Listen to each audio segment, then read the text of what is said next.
Besieging a large city or well-defended position is usually a far less costly strategy for the attacker than a direct assault, where fortifications and tightly packed streets can make attack a risky and bloody proposition. Simply starving the defenders into submission can negate the need for such bloodshed. However, the consequences for the defenders can be nothing short of horrific, as disease, hunger, thirst, and bombardment slowly wear down those trapped inside, inflicting casualties on a more terrible scale than even the deadliest of battles. Here are my choices for 5 of the bloodiest sieges in history. Number 5. The Siege of Tenochtitlan. Over the course of just 3 months, 250,000 people would perish as armies containing hundreds of thousands of men fought each other to the bitter end, in a siege which saw levels of brutality that shocked even the battle-hardened Spanish conquistadors who took part in it, as the disease-stricken and starving Aztecs desperately fought to repel an invading Spanish-led alliance which had laid siege to the capital city, in a final standoff between 2 vastly differing civilizations, with an entire continent as the prize. The resulting battle turning one of the world's greatest cities into a ruined mass graveyard, and marking the end of an ancient empire which had ruled over millions of people. Just 2 years earlier, the very possibility that the Aztec capital might fall to invaders from across the ocean must have seemed like something out of an apocalyptic myth to the more than 6 million people thought to have been living in the 500 states that made up the sprawling and gold-rich Aztec empire in modern-day Mexico. However, it was this presence of gold that would lure men from the other side of the world to undertake the long and dangerous journey across the ocean and into the unknown on the promise of riches and fame, in doing so forging an incredible tale of greed, betrayal, brutality, and bravery that would completely change the future of Central and South America.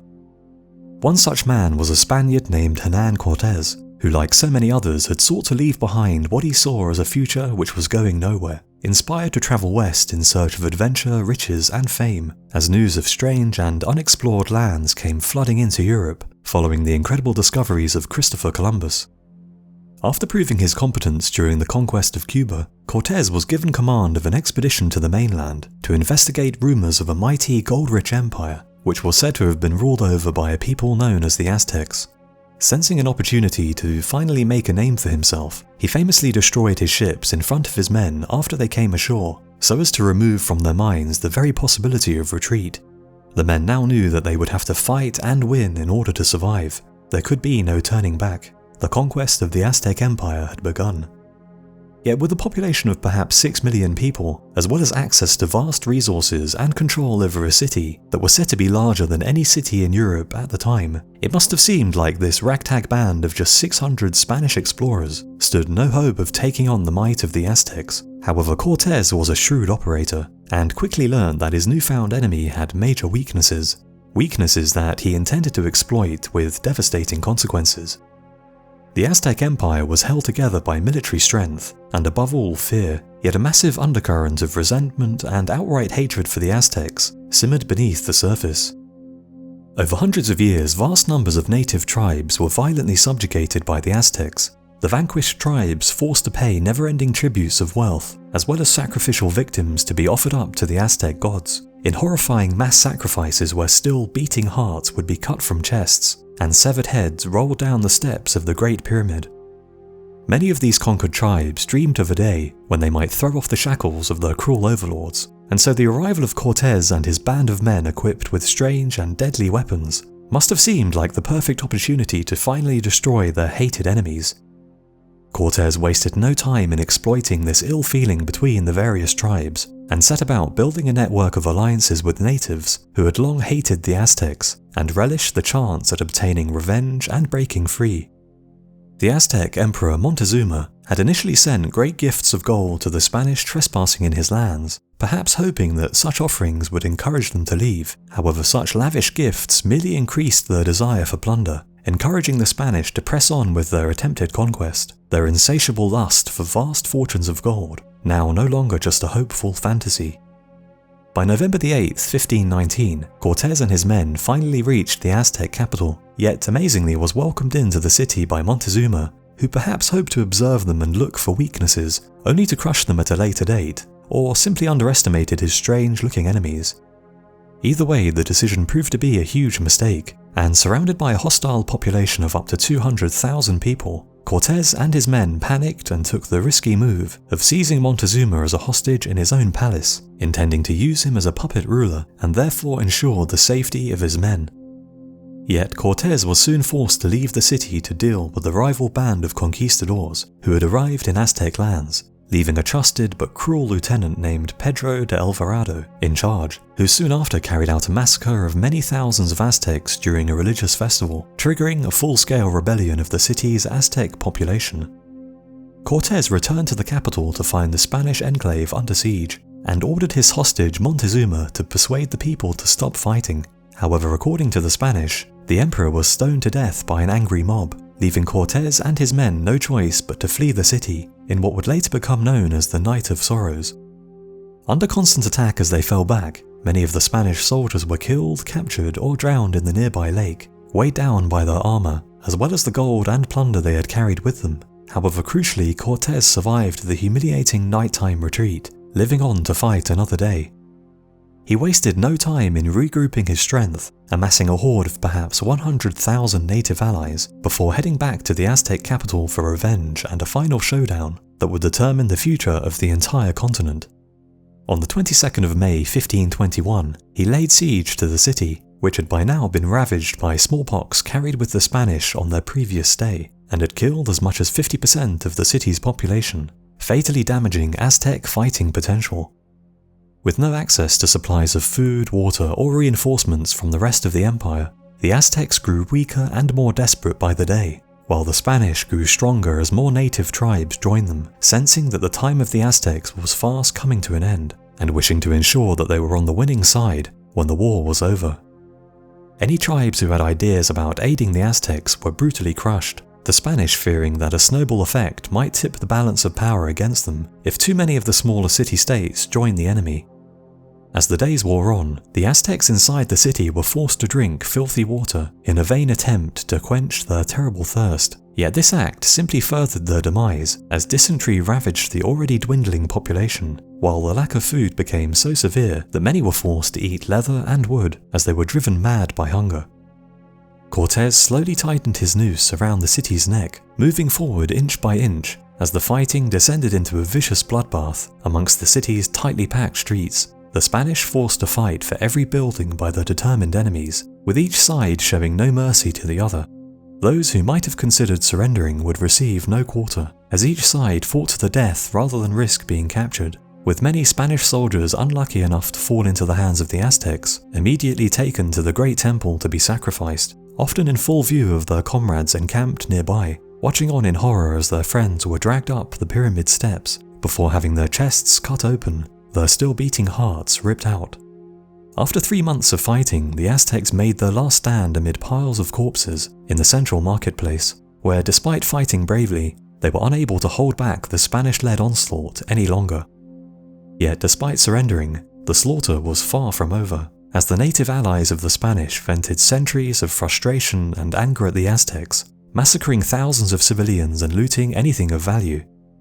Not even women and children would be spared their wrath, and even the hardened conquistadors were shocked at the unfolding carnage. Cortez was now left in complete control, and soon went on to build modern-day Mexico City on the ruins of the blood-soaked Aztec capital that he had once so admired, while the lands that made up the now vanquished Aztec Empire were incorporated into the colony of New Spain, the ambition, greed, and strategic brilliance of the legendary conquistador, changing the course of history and inspiring thousands more to follow in his footsteps. Number 4. The Siege of Jerusalem. 2,000 years ago, a series of relatively minor riots over unfair taxation and religious tensions escalated into an all-out rebellion against Roman rule that would bring destruction and slaughter on an unimaginable scale to Jerusalem, as 4 crack legions surrounded the city and cut off its food and water supplies, before commencing a brutal slaughter of the trapped and starving people contained within its thick walls, resulting in perhaps as many as 1 million deaths, with the few thousand still alive once the killing was over, sold into slavery, many meeting a violent end on the sands of the gladiatorial arena, to the sounds of applause from the Romans who had turned their once beautiful city into a ruined wasteland. Like all occupations by a foreign force, Roman control over Judea had always been unpopular with its mainly Jewish population. However, the situation took a violent turn in 66 AD, that would set into motion a course of events that would have disastrous consequences for the people living in the holy city of Jerusalem. Simmering religious and ethnic tensions between Romans and Jews erupted into a series of localized riots, with protests at unfair taxation and harsh treatment by Roman authorities soon added to the rioters' lists of grievances. With attacks upon Roman citizens growing in number, the Roman governor of Judea attempted to restore order. However, his actions simply made the situation worse after his forces plundered the Jewish temple and arrested several leading Jewish citizens who were later publicly whipped and crucified. These horrific reprisals prompted a province-wide rebellion, as Jews across the region took up arms against the Roman occupiers, eventually overrunning the main Roman garrison, resulting in thousands of legionaries being massacred as they attempted to retreat to safety, their weapons and armour ripped from their still warm corpses to be used by the rebels in the many battles which were no doubt still to come. In response to the escalating violence, the legate in neighbouring Roman-controlled Syria brought in his legion in an effort to quell the revolt. However, after some initial small-scale victories, the Syrian legion suffered a similar grisly fate and was ambushed and defeated with 6,000 of Rome's finest warriors slain by a people the Romans had previously considered to be nothing more than an unorganised rabble.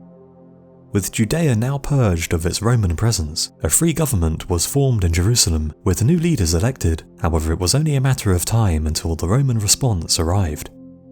Shocked at the loss of a legion, Emperor Nero sent General Vespasian with a force of around 60,000 men to restore order and crush the province's rebellious population once and for all.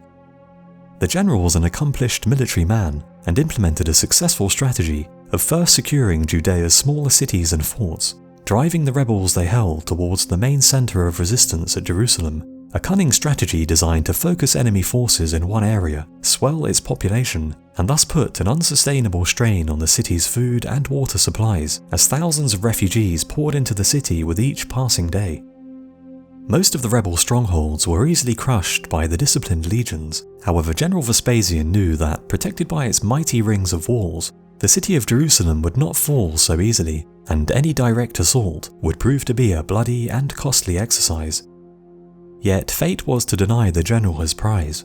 With the current Emperor Nero declared an enemy of the people, Vespasian returned to Rome, where he would ultimately be proclaimed emperor himself, leaving his son Titus in command, lumbered with the difficult job of taking Jerusalem and ending the war.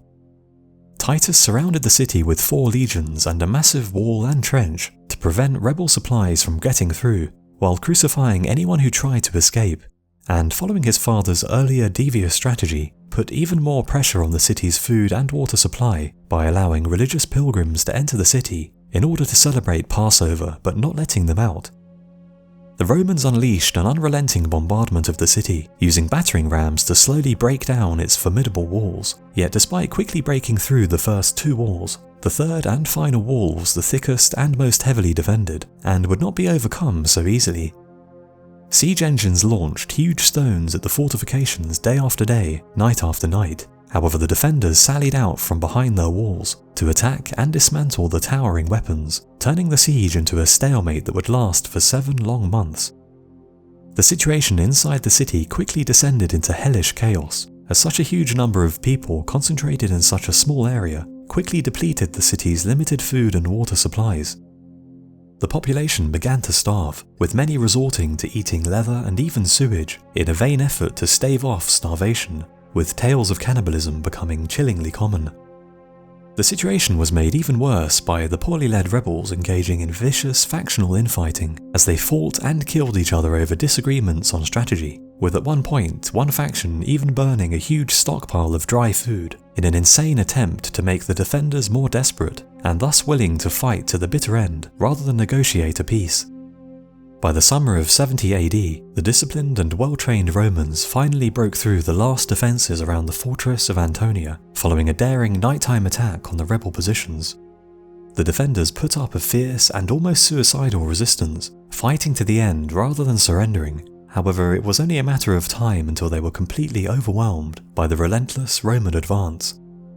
It was now that the real slaughter began, as the vengeful Romans became gripped by bloodlust, even trampling to death their own men as they impatiently poured through breaches in the walls, eager to get inside the city and cut down anyone who crossed their path, while plundering anything of value that they could get their hands on.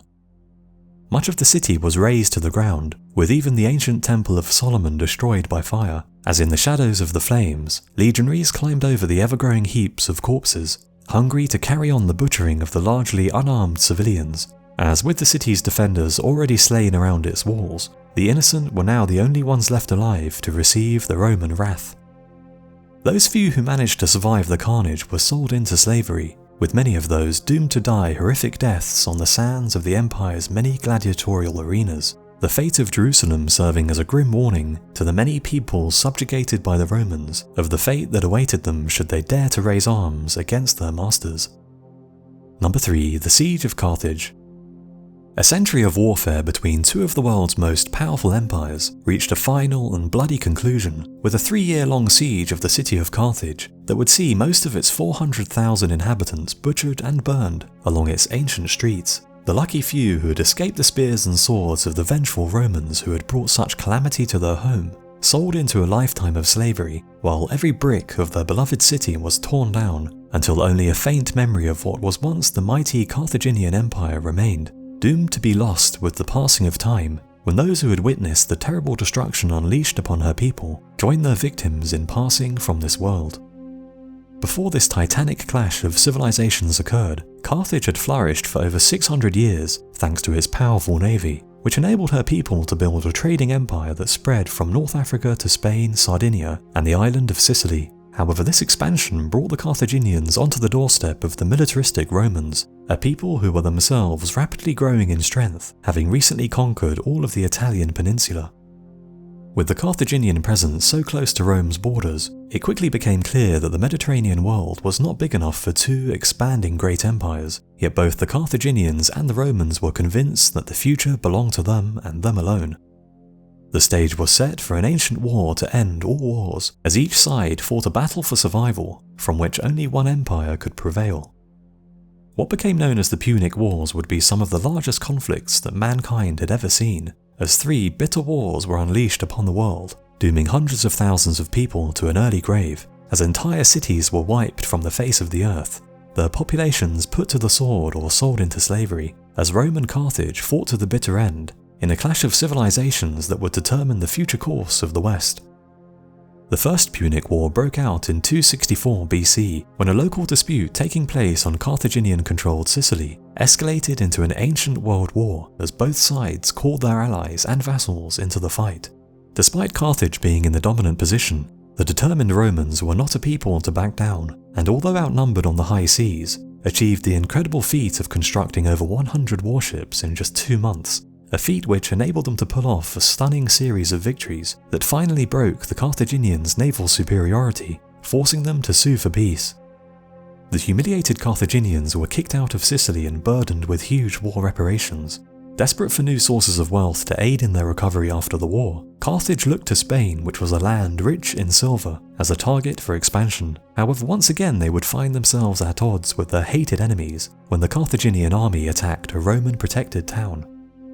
The Second Punic War began in 218 BC, as once again the two great empires vied for dominance in a conflict that almost brought Rome to its knees over 17 years of vicious fighting in which as many as 600,000 men would perish. It was this war that saw the legendary Carthaginian general Hannibal Barca undertake the seemingly impossible task of marching a 100,000-man strong army, including 37 massive war elephants, across the treacherous Alps, allowing him to take the Romans by surprise and invade their Italian heartland from the north, even threatening the great city of Rome herself. At Cannae, Hannibal destroyed an entire Roman army, using tactics still taught to this day, when he surrounded a force twice his size, resulting in the slaughter of 70,000 Romans in a single day. However, the Romans were not a people to give in, no matter how bleak the situation. Despite his incredible success, Hannibal failed to land the killing blow and capture Rome, and was caught by surprise when a Roman force retook the initiative with a surprise attack on North Africa, forcing Hannibal to abandon his invasion of Italy and return to Carthage to defend his homeland, where he was soundly beaten by General Scipio at the Battle of Zama in 202 BC. The Second Punic War had left the once mighty Carthaginian Empire a shadow of its former glory, her people confined to North Africa, with her once vast Mediterranean possessions now under the control of the Roman Republic, However, the worst was yet to come. Despite humbling their old adversary, the Romans were not a people prone to forgive and forget, and hatred of the old enemy remained at all levels of Roman society, as powerful men called for even the city of Carthage itself to be completely removed from the map, as punishment for her people's transgressions against Rome. For 50 years, the Romans debated over what should be done to solve the Carthaginian question, with many notable military and political figures actively seeking a third armed conflict to finish off their hated enemies once and for all, before Carthage managed to regain the strength and will to threaten Rome once again. Those seeking war finally got the opportunity they so desired when Carthage went to war with their Numidian neighbours in an act of self-defence that the Romans claimed violated their peace treaty, as following the Second Punic War, Carthage had agreed to first request Roman approval before launching any of its own wars. A massive Roman force landed in North Africa in 149 BC, demanding that Carthage surrender all of their army's weapons, as well as hand over 300 children of the nobility as hostages, demands which the Carthaginians agreed to, as they realized they were in no position to repel the invaders. Yet the Romans were still not satisfied, and eventually issued the Carthaginians with a final ultimatum: surrender the city of Carthage itself or be destroyed. Faced with such a stark choice, the people of Carthage opted for defiance and prepared to defend their treasured city to the last man. Secure behind their 60-foot walls but cut off from outside supplies, the 90,000 Carthaginian soldiers and 400,000 civilians set to work turning their home into something resembling a giant armory, capable of producing hundreds of swords, shields and spears with each day that passed. Anything made from metal was rounded up to be used to forge weapons, while the women are even said to have cut off their hair to aid the war effort, their flowing locks used to make ropes and strings for bows. Even the children were put to work fortifying the city, as the entire population braced itself for the final hammer blow that was sure to come. Faced with such formidable resistance, the Romans were held at bay for an astonishing 3 years before they finally managed to breach the city's mighty walls. The vengeful Roman army swarmed inside, slaughtering, burning and looting their way through a city which had stood for 700 years and birthed one of the great civilizations of the world, unleashing a level of destruction so complete that it's said that even the Roman commander openly wept at the devastation his men had wrought, overwhelmed by the stark realization that all great empires and cities are doomed to fall, and that one day a similar bleak fate might await his beloved Rome. Yet, even with all hope lost, the Carthaginians still alive in the city continued to resist, waging an ancient urban war as the two sides fought in the city streets. The Romans made to pay a hefty price in blood as they fought to clear the city house by house, room by room, as almost every citizen was now armed and ready to fight.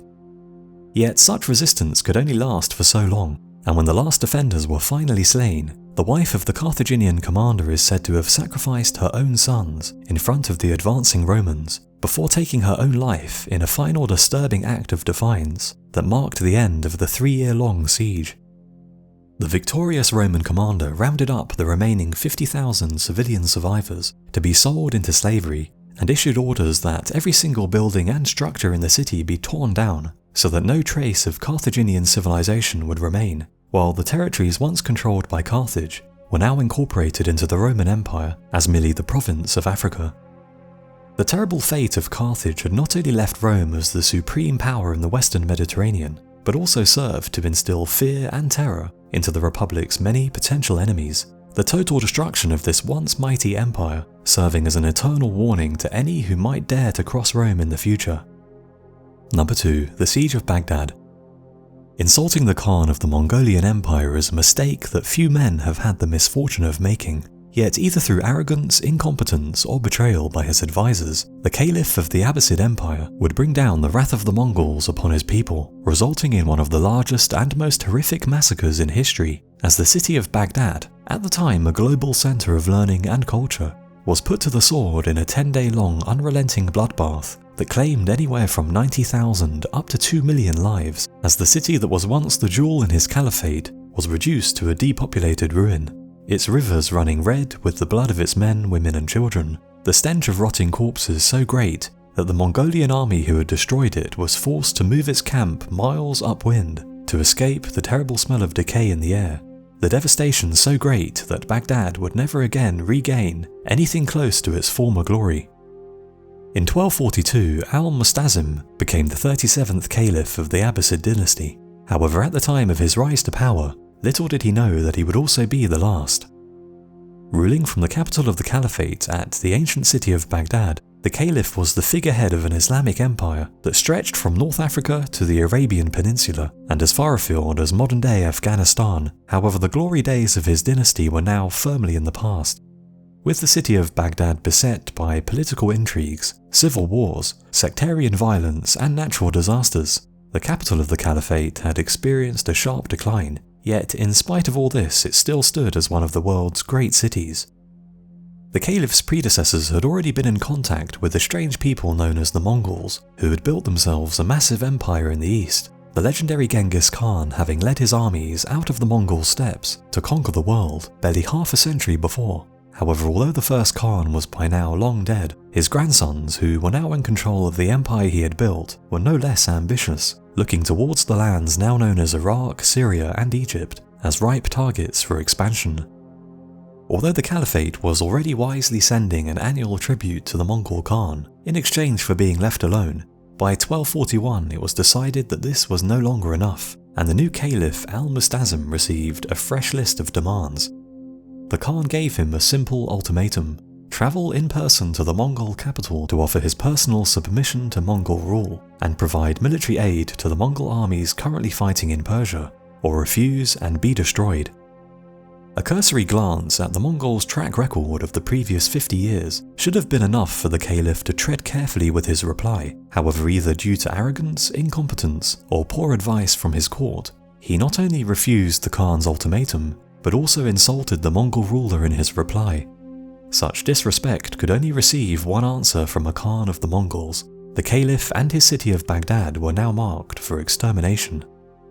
The Mongols raised a massive army of 150,000 men, conscripting 1 out of every 10 military-age males from their population, and accompanied by 1,000 Chinese artillery experts, this terrifying force headed west with the goal of punishing the caliph. The army swept aside all opposition in modern-day Iran, even destroying the long-feared Order of Assassins, rooting their Grand Master out of his stronghold and executing him after he attempted to murder the Khan with a swarm of his assassin followers. By January the 29th, 1258 AD, this terrifying force arrived at Baghdad, surrounding the city in a pincer movement that cut it off completely from outside aid. The caliph was shocked at the size of the force besieging his treasured city, having been assured by his advisors that the Mongol army marching towards him would be just a fraction of its true size. Perhaps overconfident that he would be able to crush these invaders, the caliph had failed to summon any reinforcements from across his vast empire, even neglecting to repair the city's crumbling walls, and with just 50,000 soldiers at his disposal, the situation must have seemed bleak. Al-Mustazim panicked and ordered the entirety of his 20,000-strong cavalry force to ride out and meet the besieging Mongols in battle. However, their charge was easily crushed, leaving the caliph with just 30,000 men to defend his city. Baghdad was now completely surrounded, with no friendly armies riding to its rescue, and the enemy's siege engines and catapults rapidly breaking down its few defences and fortifications. Seeing that he now had no chance of saving the city, the caliph attempted to negotiate with the Mongol general. However, his offers of peace were instantly rebuffed, and around 3,000 of Baghdad's elite nobles were slaughtered by the Mongols after riding out to meet with them in an attempt to save their own skin. By February the 10th, the Mongols had captured all of Baghdad's defences, leaving the city wide open and vulnerable. However, perhaps hoping to avoid a bloody street battle with the 30,000 defending soldiers waiting inside, the Mongol general ordered his men to wait for 3 days, during which the entire city held its breath while their fate hung in the balance. After 3 days of inaction, the caliph agreed to surrender his city and order his men to hand over their weapons and march outside the city walls so that their number could be counted. Hoping that their lives would be spared, the 30,000 defenders still alive obeyed this command and marched out, yet the Mongols were in no mood for mercy. Once the soldiers had been disarmed, the Mongols drew their own weapons and began slaughtering the unarmed men, while the caliph looked on in horror, realizing his monumental mistake as every last soldier was cut down where they stood. With nobody left to defend the city, the Mongols entered Baghdad and began a week-long orgy of killing and destruction that would end the lives of hundreds of thousands, if not millions of civilians, with the Caliph himself rolled up in a fine carpet and trampled to death by a horse, the Mongols abiding by their tradition of never shedding royal blood. Majestic buildings that had taken generations to design and construct were burned to the ground without ceremony, while the House of Wisdom, Baghdad's grandest library, which contained countless precious works and records of human knowledge, was also destroyed in the carnage, its books carelessly flung into the river in such volume that it said it was possible to ride a horse across the surface. The terrible retribution of the Mongols had left Baghdad a depopulated ruin, with some accounts even suggesting that the canal networks which supported the region's once rich agriculture were filled in by the city's conquerors, leaving a legacy of desolation that hindered the city's growth and prosperity for centuries to come, as there were simply not enough skilled people left alive to repair the damage that had been wrought, the deep scars of the terrible siege, perhaps even stretching into the modern era. Number 1. The Siege of Leningrad. The Second World War's Eastern Front witnessed the largest and bloodiest battles in the entirety of human history, with the Siege of Leningrad becoming one of the longest and most lethal ever recorded. 50% of the city's population was destroyed, as over 872 dark days, as many as 1.5 million people perished, with those who survived reduced to walking skeletons, hanging on to life by the faintest thread, their every thought consumed by desire for food, as all around them hellish scenes unfolded, with acts of cannibalism, murder and robbery becoming all too common, as the people battled not only the German and Finnish forces besieging them, but also hunger, disease, and each other, in a chapter of history that serves as a chilling reminder of the suffering that can be unleashed upon a civilian population during wartime. With the German military machine steaming into Russia during its three-pronged invasion of 1941, the war plan known as Operation Barbarossa called for the 500,000-strong German army group in the north to destroy the Red Army presence in the Baltic states and capture all Soviet naval bases on the Baltic Sea, before finally moving on the historic city of Leningrad, which was not only the main base of the Soviet Baltic Fleet and an important industrial center accounting for 11% of all Soviet output, but also the symbolic capital of the Russian Revolution. Capturing the city would deal a huge blow to the Soviet war effort, as well as crippling enemy morale, perhaps hastening their surrender and maybe even bringing the war in the east to an early end. Yet, as Axis forces closed in on the city during the summer of 1941, Hitler intervened at the last minute and altered the original plan. Eager to avoid the huge casualties that would no doubt be inflicted by a direct assault, he instead decided to starve the city into submission, ordering his troops to halt their attack and instead completely encircle Leningrad.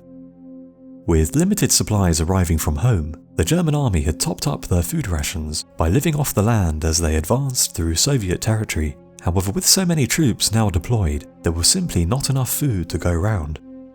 Leningrad contained far too many hungry mouths that would need to be fed, and so the decision was made to starve the city rather than capture it, wiping out its entire population in the process.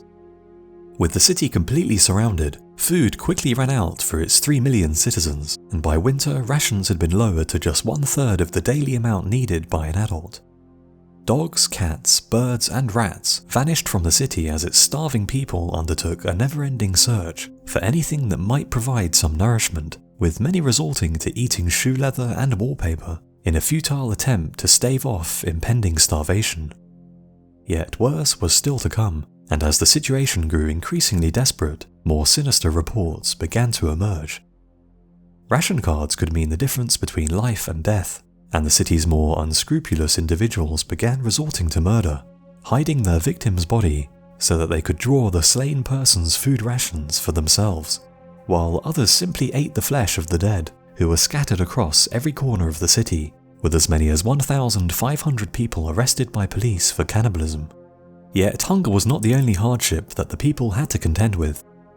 Oil and coal supplies ran out early in the winter, resulting in thousands freezing as temperatures plummeted, while disease spread like wildfire through Leningrad's weakened and malnourished population, killing thousands more every week. German air and artillery bombardments were incessant, often purposely targeting schools and hospitals, as the constant possibility of a grisly death continually weighed upon the minds of civilians. The suffering stretched across 872 days until Soviet troops driving westwards finally broke the siege in January 1944. However, despite the tide of the war now finally turning, the people of Leningrad had paid a terrible price, with perhaps as much as half of the city's population perishing, ensuring that no family was left untouched by the deadly combination of starvation, disease, cold, and combat that had shattered so many lives. So those are my choices for 5 of the bloodiest sieges in history. Let me know your thoughts, as well as which other sieges you would have included in the list in the comments below, and I'll see you again soon.